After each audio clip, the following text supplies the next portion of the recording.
ഇന്ന് പല ബിസിനസ്സുകളും ഫെയിലായി പോകുന്നത് കറക്റ്റായുള്ളൊരു വിഷനോ മിഷനോ അവർക്ക് ഇല്ലാത്തത് കൊണ്ടല്ല, പകരം അവരുടെ നിലവിലുള്ള സിസ്റ്റം അവരുടെ വളർച്ചയ്ക്ക് അനുസരിച്ചിട്ട് വർക്ക് ചെയ്യാത്തത് കൊണ്ടാണ്, അല്ലെങ്കിൽ ഓപ്പറേഷണൽ എഫിഷ്യൻസിയിൽ ഗ്യാപ്പ് വരുന്നത് കൊണ്ടാണ്. ഈ ഒരാഴ്ച വളർന്നുകൊണ്ടിരിക്കുന്ന എൻ്റെ ഒരു ക്ലയൻറ്റിൻ്റെ ഓപ്പറേഷണൽ സിസ്റ്റവും മാനേജ്മെന്റ് സ്ട്രാറ്റജിയും ബിൽഡ് ചെയ്യുന്ന സമയത്താണ് എനിക്ക് ഈ കാര്യങ്ങളെക്കുറിച്ച് വ്യക്തമായ ക്ലാരിറ്റി കിട്ടിയത്. ഇന്ന് പല ബിസിനസ്സുകളും കൂടുതൽ ഫോക്കസ് ചെയ്യുന്ന കാര്യം എന്താണെന്ന് വെച്ചാൽ കൂടുതൽ സെയിൽസ് ജനറേറ്റ് ചെയ്യുക, അല്ലെങ്കിൽ കൂടുതൽ കസ്റ്റമേഴ്സിൻ്റെ ഒരു ബേസ് വർദ്ധിപ്പിക്കുക. ഇതും അല്ലെങ്കിൽ ഒരു എക്സ്പാൻഷൻ, ഒന്നുപാടെ നിങ്ങളുടെ ബിസിനസ്സിനെ ഒന്ന് എക്സ്പാൻഡ് ചെയ്യാനാണ് ഇവർ കൂടുതൽ ശ്രമിച്ചുകൊണ്ടിരിക്കുന്നത്.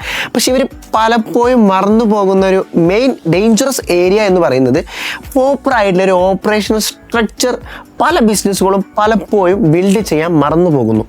അപ്പോൾ നിങ്ങൾ വിചാരിക്കുന്നുണ്ടാവും, എന്തുകൊണ്ടാണ് ഈ ഓപ്പറേഷൻ സ്ട്രക്ചർ ബിൽഡ് ചെയ്യുന്നത് ഇത്ര ഇമ്പോർട്ടൻ്റ് ആയിട്ട് വരുന്നത് എന്ന്. ഞാൻ പറഞ്ഞു തരാം. ഇപ്പോൾ നിലവിലുള്ള ഓപ്പറേഷണൽ സ്ട്രക്ചർ നിങ്ങളുടെ ബിസിനസ് എക്സ്പാൻഡ് ചെയ്യുമ്പോൾ കുറേ പ്രശ്നങ്ങൾ ക്രിയേറ്റ് ചെയ്യും. നിങ്ങളുടെ സിസ്റ്റം വീക്ക് ആയാൽ നിങ്ങളുടെ റിപ്പോർട്ടിംഗ് ലേറ്റ് ആവും. നിങ്ങളുടെ മാനേജേഴ്സ് ബിസിനസ് എക്സ്പാൻഷൻ ചെയ്യുന്നതിനേക്കാളും കൂടുതൽ ഓപ്പറേഷനിൽ വരുന്ന ഗ്യാപ്സും ഇൻഎഫിഷ്യൻസീസും ഇറേഴ്സും സോൾവ് ചെയ്യാൻ വേണ്ടിയിട്ട് ഓടിക്കൊണ്ടിരിക്കേണ്ടി വരും. പിന്നെ കറക്റ്റ് ആയിട്ടുള്ള ഒരു അക്കൗണ്ടബിലിറ്റി നിങ്ങൾക്ക് നഷ്ടപ്പെടും. ആര് എന്ത് ചെയ്യണം, എപ്പോൾ ചെയ്യണം എന്നതിനെക്കുറിച്ചൊരു ക്ലാരിറ്റി ഇല്ലാണ്ടാവും. പിന്നെ നിലവിലുള്ള നിങ്ങളുടെ എംപ്ലോയീസിനെ പ്രോപ്പറായിട്ട് മാനേജ് ചെയ്യാൻ നിങ്ങൾ ഒരുപാട് ബുദ്ധിമുട്ടേണ്ടി വരും. ഈ കാര്യങ്ങളൊക്കെ നിലവിൽ നടന്നു കഴിഞ്ഞാൽ നിങ്ങൾക്ക് ഏറ്റവും വലിയ ഫേസ് ചെയ്യുന്ന പ്രശ്നം എന്ന് പറഞ്ഞാൽ നിങ്ങളുടെ ക്യാഷ് ഫ്ലോ മാനേജ് ചെയ്യാനാണ്.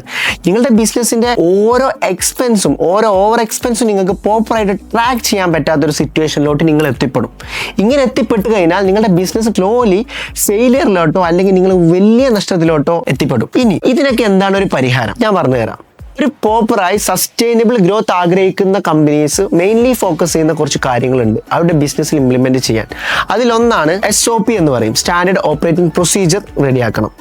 Second one KPI tracking. നിങ്ങളുടെ ബിസിനസ്സിൻ്റെ കീ പെർഫോമൻസ് ഇൻഡിക്കേറ്റേഴ്സിനെ ഐഡൻറ്റിഫൈ ചെയ്ത് അത് പ്രോപ്പറായിട്ട് ട്രാക്ക് ചെയ്യണം. Work force management. നിങ്ങളുടെ ഓർഗനൈസേഷൻ്റെ ഫൗണ്ടേഷൻ ആയിട്ടുള്ള നിങ്ങളുടെ എംപ്ലോയീസിനെ പ്രോപ്പറായിട്ട് മാനേജ് ചെയ്യാൻ നിങ്ങളെ കൊണ്ട് പറ്റിയില്ല എന്നുണ്ടെങ്കിൽ നിങ്ങളുടെ ബിസിനസ്സിനെ സസ്റ്റെയിൻ ചെയ്യാനും നിങ്ങൾ ബുദ്ധിമുട്ടും. And last one is accountability structure. നിങ്ങളുടെ ബിസിനസ്സിലെ ഓരോ കാര്യങ്ങളും അത് ആര് ചെയ്യണം, എപ്പോൾ ചെയ്യണം, എങ്ങനെ ചെയ്യണം എന്നതിനെക്കുറിച്ചുള്ള ക്ലാരിറ്റി നിങ്ങളിലെ ഓരോ എംപ്ലോയീസിനും കറക്റ്റായിട്ട് കൊണ്ടുവരിക എന്നതാണ് ഇതുകൊണ്ട് ഉദ്ദേശിക്കുന്നത്. ഇനി ഞാൻ ഈ കാര്യങ്ങൾ നിങ്ങളോട് പറയുമ്പോൾ പല ബിസിനസ് ഓണേഴ്സും ചിന്തിക്കുന്ന ഒരു കാര്യമാണ്, എൻ്റെ ബിസിനസ്സിൽ ഈ പറയുന്ന കാര്യങ്ങളൊക്കെ ആവശ്യമുണ്ടോ, ഞങ്ങൾക്ക് അതിൻ്റെ ഒരു നീഡുണ്ടോ, ഞങ്ങൾ ചെറിയൊരു ബിസിനസ് അല്ലേ. പക്ഷെ ഞാൻ പറയാം, നിങ്ങളുടെ ബിസിനസ്സിൽ എന്നാണോ നിങ്ങൾ ഒരാളേക്കാൾ കൂടുതൽ പേരെ ആശ്രയിക്കേണ്ടി വരുന്നത് അന്നു മുതൽ നിങ്ങളുടെ ബിസിനസ്സിലൊരു സിസ്റ്റം അനിവാര്യമാണ്.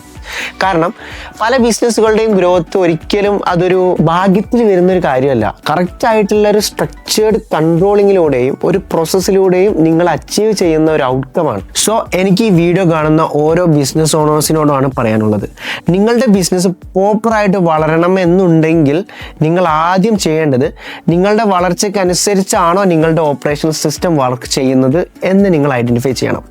എന്നിട്ട് അതിന് ഇവാലുവേറ്റ് ചെയ്തിട്ട് എന്തൊക്കെ മാറ്റങ്ങളാണ് കൊണ്ടുവരേണ്ടത് എന്ന് മനസ്സിലാക്കി നിങ്ങൾ ഗ്രോത്തിന് ഏറ്റവും ആപ്റ്റ് ആയിട്ടുള്ള ഒരു ഓപ്പറേഷണൽ സ്ട്രക്ചർ നിങ്ങൾ ബിൽഡ് ചെയ്യേണ്ടത് ഏറ്റവും അനിവാര്യമാണ്. ഇപ്പോൾ നിലവിലുള്ള നിങ്ങളുടെ ഓപ്പറേഷണൽ ഗ്യാപ്പും എഫിഷ്യൻസീസും ഐഡന്റിഫൈ ചെയ്യാൻ നിങ്ങൾക്കൊരു ഇന്റേണൽ ടീം നിലവിലില്ല എന്നാണെങ്കിൽ ഞങ്ങളെ കോൺടാക്ട് ചെയ്യൂ. ഞങ്ങൾ പ്രോപ്പറായിട്ട് നിങ്ങളുടെ എഫിഷ്യൻസീസും ഇൻഎഫിഷ്യൻസീസും ഓപ്പറേഷണൽ ഗ്യാപ്സും ഐഡന്റിഫൈ ചെയ്തിട്ട് എവിടെ എന്തൊക്കെ മാറ്റം വരുത്തണം എന്നുള്ള കാര്യത്തെക്കുറിച്ച് ക്ലാരിറ്റി തരാം.